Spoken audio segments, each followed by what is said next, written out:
감사합니다. 기적의 선지자였던 엘리사에게 하나님의 말씀을 공부하던 신학생 한 사람이 갑자기 죽었습니다. 사인이 무엇인지는 잘 모르지만 여하튼 졸지에 남편을 잃은 부인이 엘리사 앞에 달려와서 울부짖습니다. 선생님의 종이었던, 선생님의 제자였던 제 남편이 죽었습니다. 알다시피 그 사람은 정말 주님을 온전히 경외한 사람이었습니다. 그런데 그가 죽자 빚쟁이가 찾아와가지고 남은 두 아들을 노예로 삼으려고 끌고 가려고 합니다. 어떻게 하면 좋겠습니까? 그의 남편은 신학생이었습니다. 선지자 생도였지요. 그것도 하나님을 잘 섬기던 신실한 일꾼이었습니다. 그런데 그런 사람이 갑자기 죽었습니다. 이처럼 졸지에 가부가 된 이 여인에게는 세 가지의 아픔이 있습니다. 첫째, 사랑하는 사람을 갑자기 잃어버린 것 때문에 형용할 수 없는 아픔이 그녀 속에 있을 것입니다. 여러분, 모든 죽음에는 슬픔이 따라오고 눈물이 따라오지요. 여러분, 죽음에는 두 종류의 죽음이 있잖아요. 하나는 예견된 죽음이 있습니다. 이분은 병을 얻어가지고 이제 오래 살지 못하시겠다. 그래서 어쩌면 예견된 죽음이 있을 수가 있지요. 그리고 또 하나의 죽음은 아주 갑작스럽게 사고나 또 여러 가지 이 자연의 어떤 그런 것들 때문에 갑자기 돌아가시는 그런 분들도 많이 있습니다. 그러나 그 모든 죽음은 다 슬프고 답답하고 괴로운 것입니다. 어쩌면 이 여인의 남편은 아마 갑자기 그렇게 돌아가신 것 같아요. 그래서 형용할 수 없는 그 슬픔이 그 여인의 마음속에 있었던 것입니다. 두 번째, 주님만을 위하여 살겠다고 헌신한 그런 진실한 종을 그토록 일찍 데려가신 이해할 수 없는 하나님의 섭리에 대한 아픔이었습니다. 여러분 가운데도 이런 아픔을 가지고 오늘 또 이 땅 위에서 살아가는 분들도 많이 있을 것입니다. 참 주님을 잘 믿었는데, 하나님을 참으로 경외하는 사람이었는데 하나님께서 왜 그렇게 일찍 데려가셨을까?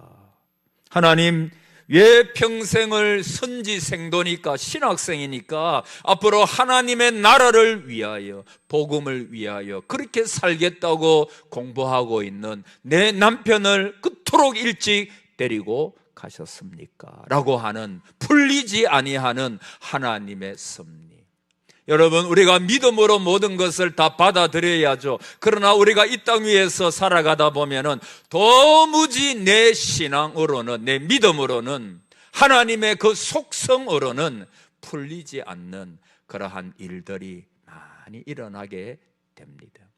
우리가 하나님의 나라에 가서 모든 것을 이해하게 될 것입니다만은, 그러나 우리는 죽을 때까지 풀리지 아니하는 그 믿음의 의문을 가지고 하나님의 그 섭리, 그것이 무엇인지 다 모르면서 이 땅 위에서 살아가야 하는 것이 우리 모두인 것입니다. 전에도 한번 말씀드렸는지 모르겠지만, 제가 대학 다닐 때 고신대학교 신학과를 제가 다녔는데, 그 대학 다닐 때 어떠한 분의 죽음이 있었습니다.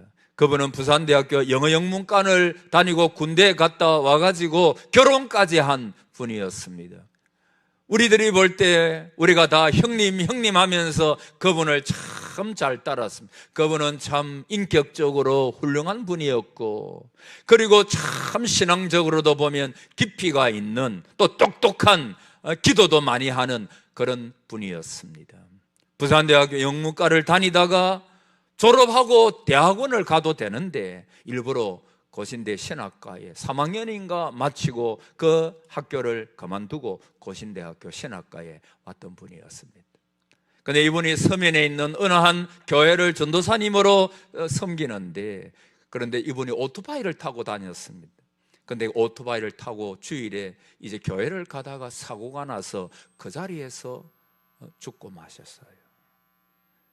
그에게는 부인이 있고 사모님이 있고 어린 한 아기가, 아주 어린 아기가 있었습니다. 그때 저와 우리 친구들이 또 그 사모님이 울부짖었던 그 울부짖음이 아직도 40년이 더 지났지만 제 머릿속에 남아 있습니다.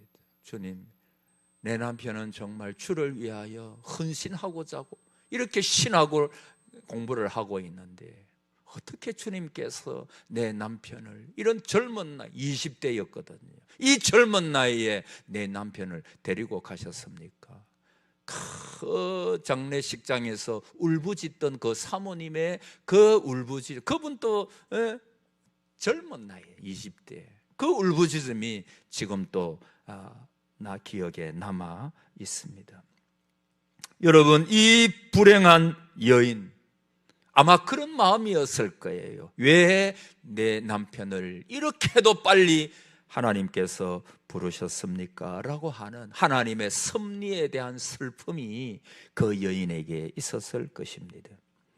그러나 이 불행한 여인은 사랑하는 사람을 이런 슬픔에 잠길 여유도, 하나님 앞에 매달려 따질 여유도 없었습니다. 왜냐하면 빚쟁이가 찾아와 가지고 남은 두 아들마저도 노예로 삼기 위하여 이제 그 아들을 데리고 가려고 하는 그런 상황이었기 때문입니다. 여기에 이 여인의 설알인 세 번째 아픔이 있습니다.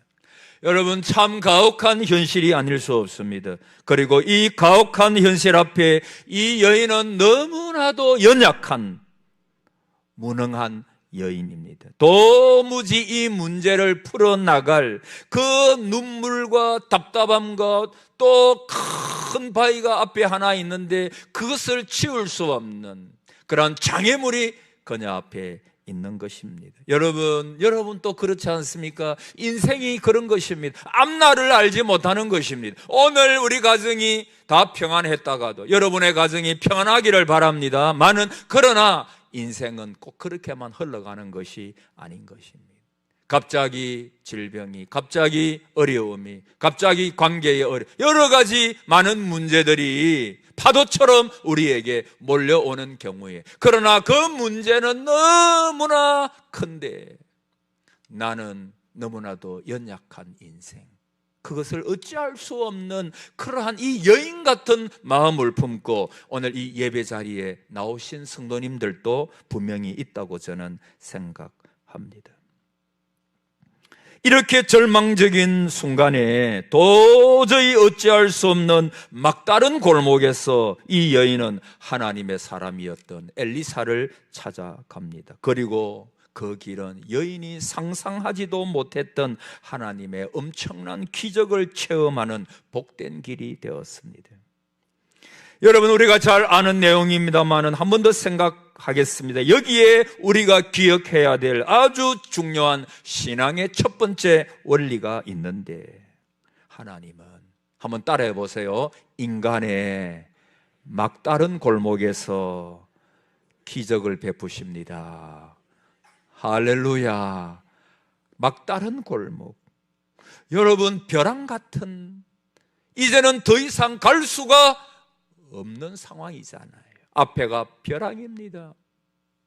마치 이스라엘 백성들이 그 홍해길 앞에서 이제는 도무지 어찌할 방법이 없는, 그야말로 답답한, 어찌할 수 없는, 이제 계속해서 나아가야만 떨어져 죽을 수밖에 없지만은 다른 방법이 없는 그런 경우도 많이 있을 수가 있는 것입니다.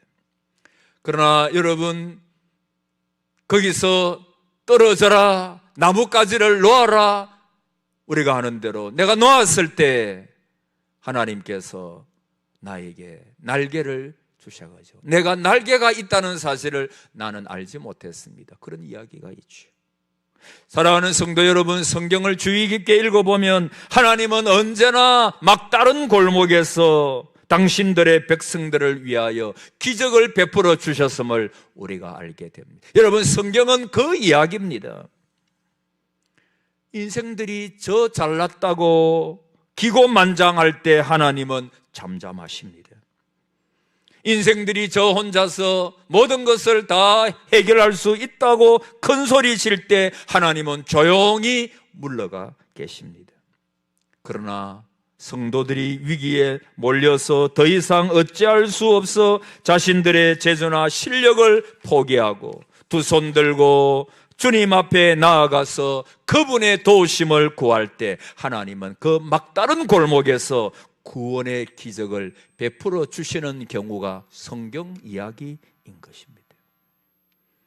여러분, 정말 사람이 위기를 당하면 하나님을 의지해야 할 순간입니다. 신앙의 사람은 그 위기의 순간에 하나님께 나옵니다. 그리고 하나님 앞에 부르짖습니다.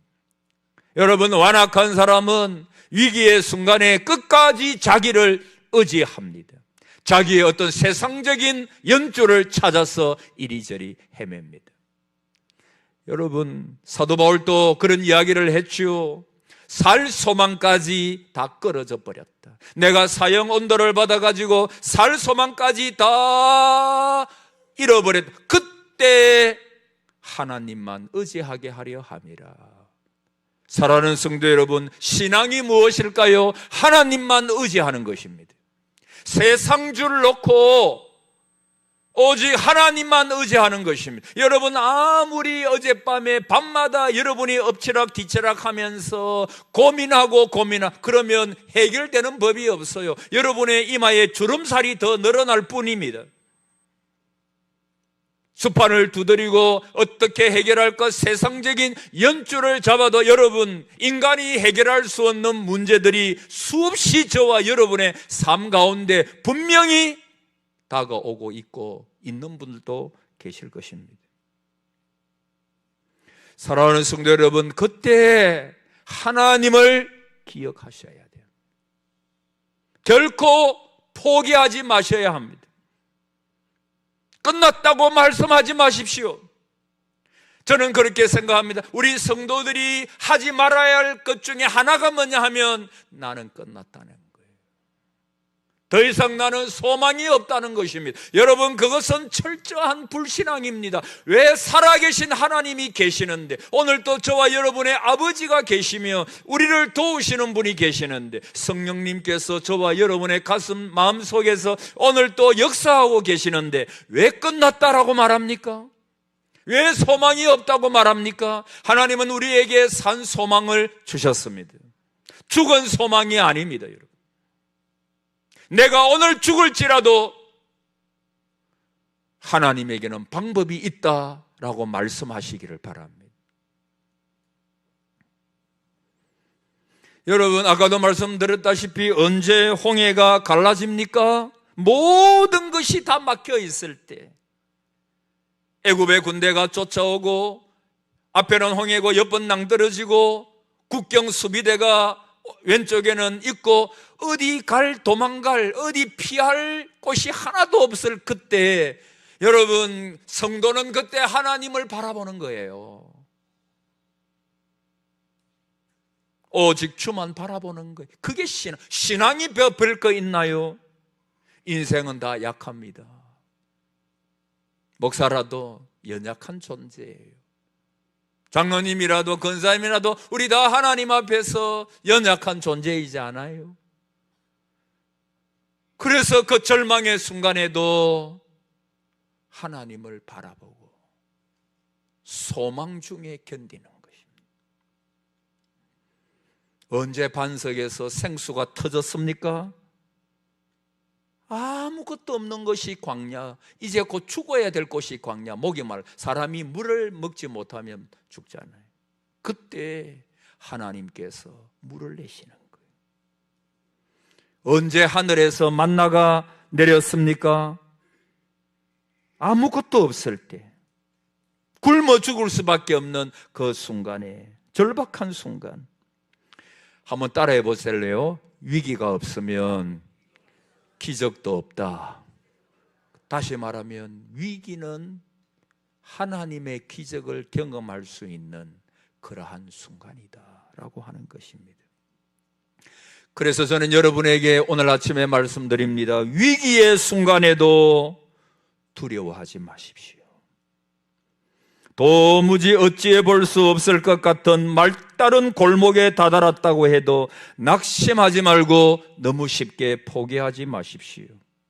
바로 지금이 하나님의 기적이 나타날 때임을 기억하고 절박한 순간에도 하나님을 찾는 은혜가 있기를 바랍니다.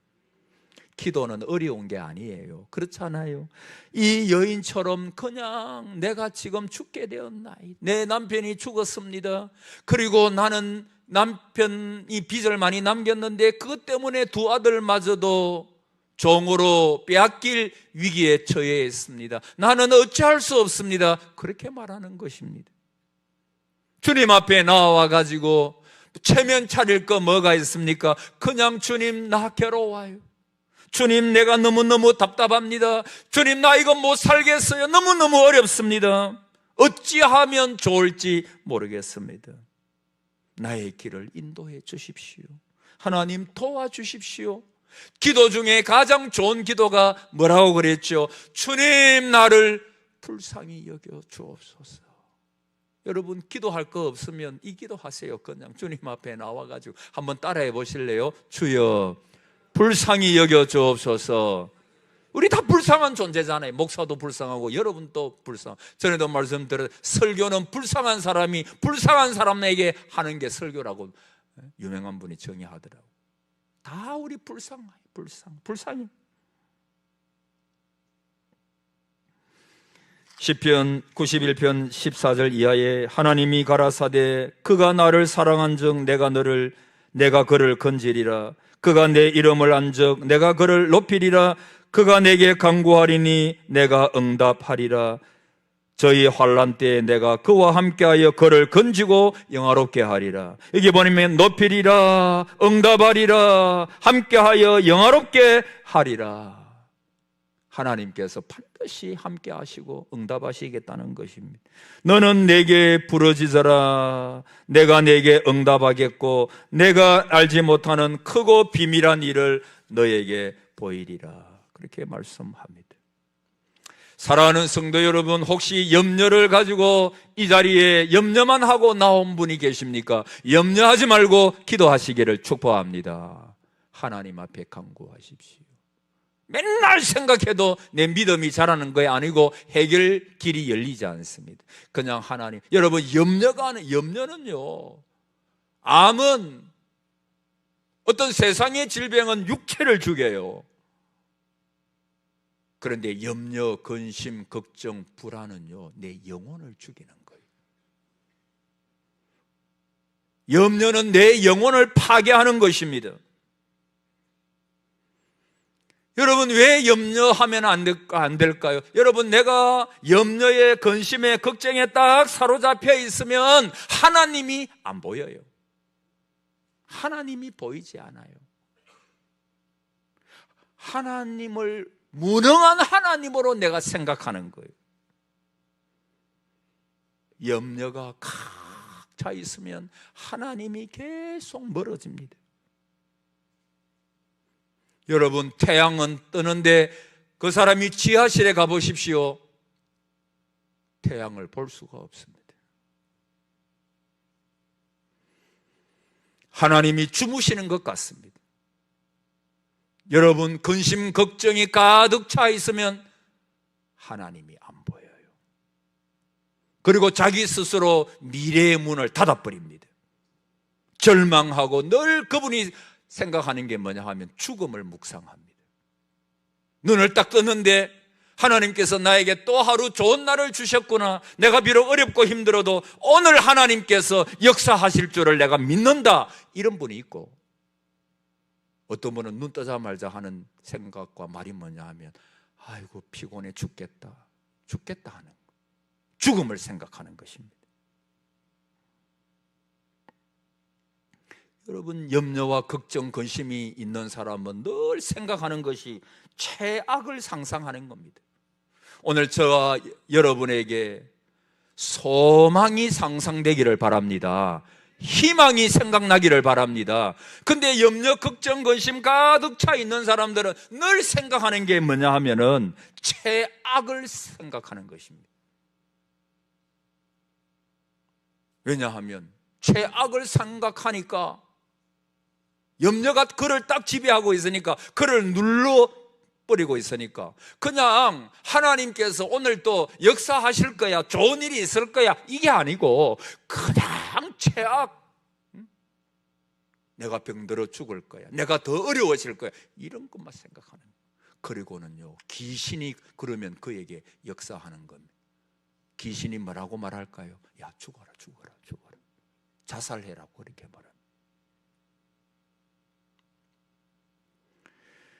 사랑하는 성도 여러분, 염려하지 말고 기도와 간구로, 할렐루야, 기도와 간구를 하나님 앞에 감사함으로 드리는 은혜가 있기를 바랍니다. 기도 속에 하나님의 역사가 있음을 믿으십시오. 염려를 이제 그치십시오. 염려해봐야 아무런 도움이 없어요. 키를 조금이라도 키울 수가 없어요. 하나님, 염려하지 않고 감사하며 기도하게 해 주시옵소서. 여러분, 기도하십시오. 염려하지 말아요. 내일 일은 난 몰라요. 하루하루 사는 거예요. 내일 일 염려할 건 뭐 있습니까? 오늘 감사하면서 맛있는 거 드시고, 오늘 감사하면서 성도의 아름다운 교제를 나누시고, 오늘 기뻐하면서 주의 말씀을 듣고 기도하고 교회 생활을 하시기를 축복합니다. 자꾸 걱정해봐요. 최악이 생각이, 그때 가는 길이 어디냐 하면 자살하는 거예요. 딴 길이 없어요. 오늘 2절에 엘리사가 그에게 이르되 내가 너를 위하여 어떻게 하랴? 내 집에 무엇이 있는지 내게 말하라. 그렇게 말합니다. 계집종의 집에 기름 한 그릇 외에는 아무것도 없나이다. 신앙의 두 번째 원리가 뭐냐 하면, 지난 금요일에도 말씀드렸지만, 하나님은 우리에게 기적을 일으킬 불씨를 요구하신다는 사실이에요. 하나님은 마른 하늘에 벼락을 떨구시는 분이 아닙니다. 우리 속에서 당신의 기적을 일으킬 만한 작은 헌신을 보시기를 원합니다. 다윗의 물맷돌 같은 것을 우리 주님은 요구하십니다. 그걸 들어가지고 주님께서, 하나님이 역사하시죠. 오병이어의 기적, 우리 잘 알잖아요. 그 어린아이의 그 점심, 그 오병이어 가지고 주님께서 역사를 일으키시잖아요. 오늘 엘리사 여인이 이야기를 합니다. 기름 한 그릇, 옛날 생에 기름 한 병, 기름 한 그릇, 같은 말. 기름 한 병, 기름 한 그릇 외에는, 그 말을 딱 듣는 순간에 엘리사가, 저것이 하나님의 기적의 불씨구나, 그것을 엘리사가 깨닫는 것입니다. 하나님은 내가 가진 가장 작은 기적의 불씨를 통하여 당신의 영광을 나타내기를 원하시는 것입니다. 그래서 여러분이 드리는 작은 헌금, 저와 여러분이 하는 하나님 앞에 울부짖는 기도, 또 하나님 앞에 하는 헌신, 그것을 작게 생각하지 마십시오. 하나님의 교회는 영광스러운 곳입니다. 하나님이 사용하신다면 작은 게 아닙니다. 여러분이 교회에 출석하시고 여러분이 주어진 그 자리에서 하나님 앞에서 충성을 다하면, 그 가부의 작은 돈, 그걸 보시고 주님께서 가장 많은 것을 그가 하나님 앞에 드렸다라고 하는 것입니다. 작은 것을 무시하면 안 됩니다. 여러분, 하늘의 밀알이 땅에 떨어져 죽으면 많은 열매를 맺는다 그랬어요. 이것은 누구를 가리킵니까? 예수님 당신을 가리킵니다. 주님께서 골고다 언덕에서 살과 살의 모든 고통을 당하시고 찔리시고 그리고 물과 피를 다 흘리심으로 그 하늘의 미랄이 되심으로 말미암아 많은 열매, 저와 여러분 앞으로 주님 오실 때까지 그 주님의 그 피 흘리심으로 말미암아 그 하늘의 미랄이 땅에 떨어지심으로 말미암아 많은 열매. 그래서 여러분, 전도라고 하는 것이, 우리가 5월 마지막 주에 행복 나눔 주의를 또 가지는데, 이 전도라는 것이 저는 이 설교를 준비하면서 너무나 귀한 것이구나. 또 이번 주 토요일에도 우리 서동 창작공간에서 우리 유초동부 어린이 전도 축제가 있잖아요. 여러분 기도 많이 하시기 바랍니다. 여러분 보십시오. 한 사람이 주님 앞에 나오면요, 그 한 사람으로 끝나는 게 아니에요. 그렇잖아요. 그 한 사람으로 말미암아 그 가정의 모든 주님을 떠났던 것들이 다 떠나고 어두움이 떠나가고 빛이 그 가정 속에, 주 예수를 믿으라 그리하면 너와 내 집이 무엇을 얻으리라? 구원을 얻으리라. 믿으십니까? 그 한 사람으로 말미암아 그 가정이 복음화되는 역사가 있게 되는 것입니다. 그리고 그 후손들을 생각해 보면 한 사람 전도하는 게 아닙니다. 여러분, 우리 교회가 저 밑에서 이제 세워졌지요. 그런데 그 교회가 세워지고 오랜 세월 지나오면서 이 교회를 통해서 많은 사람들, 여러분, 한 사람의 영혼이 주께로, 우리가 왜 전도하면서 수모를 당하고 어떤 경우에는 무시도 당하고 그래도 왜 합니까? 안 해도 되잖아요. 교회 가자 말 안 해도 되고 전도 안 해도 되고, 왜? 환영해 주는 사람은 별로 없고 다 어떤 사람은 그냥 비웃고 가버리고 수모도 당하고 그러잖아요. 그러나 여러분, 한 영혼이 주님께로 돌아오면 그 한 사람으로 끝나는 게 아닙니다. 이디오피아 내시가 성경을 읽다가 깨닫지를 못하는 거예요. 그때 빌립에게 하나님의 말씀이 들렸죠. 너는 광야로 가라. 지금 도시에서 복음 잘 전하고 있는데, 사람 많은 곳에서 전도하고 있는데 광야, 아무도 없는 광야로 가라. 그때 이디오피아 내시가 말씀을, 구약을 읽다가 어느 한 구절에서 딱 막힌 거예요. 그때 빌립이 그 말씀을 풀어주잖아요. 여러분, 그 이디오피아 내시가 한 사람으로 끝나는 거예요? 아닙니다. 이디오피아가 기독교가 국교처럼 되는, 이디오피아의 하나님의 복음의 말씀이 전파되어지는 그 통로, 그래서 그 내시 한 사람은 작은 사람이 아닙니다.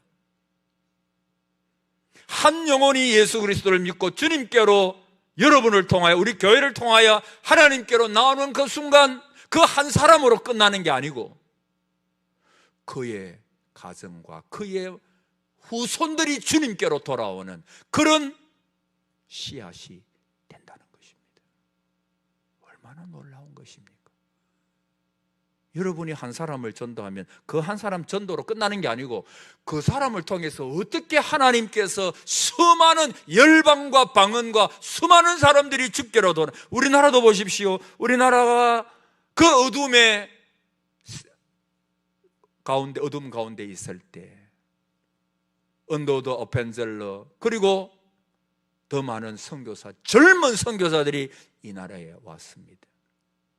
복음을 전하고 학교를 세우고 병원을 세우고, 그야말로 어둠의 땅, 소망이 보이지 않는 이 땅에 그 선교사들이 와가지고 복음을 전하니까 그때는 도무지 앞이 보이지 아니하는, 귀신이 완전히 우리나라를 점령하고 있는 이런 때, 그러나 복음의 씨앗이 떨어지니까 하나님께서 얼마나 금수강산 우리나라에 많은 교회를 세우시고 얼마나 많은 사람들이 주께로 돌아와서 지옥 갈 인생이 구원받는 놀라운 은혜가 있잖아요. 따라해 보세요. 한 사람 전도는 한 사람으로 끝나는 것이 아니다. 그 가문을 전도하는 것일 수도 있습니다. 그 후손들을 주께로 돌아오는데 여러분이 사용되는 것. 그래서 우리는 수모를 당하면서도 어려움이 있어도 전도를 쉴 수가 없는 거예요. 어쩌면 전도는 가장 귀한. 그래서 우리 주님께서도 지상명령 땅 끝까지 이르러 내 증인이 되라 그렇게 말씀하잖아요. 이게 얼마나 놀라운 것인지 모릅니다.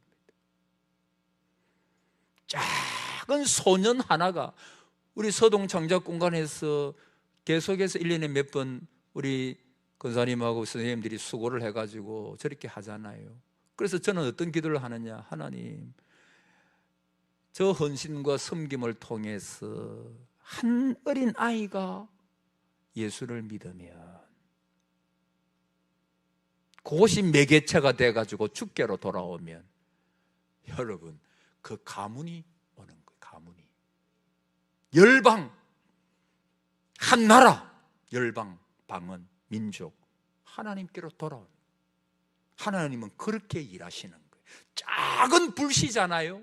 한 어린아이의 점심 작은 거잖아요. 작은 게 아니에요.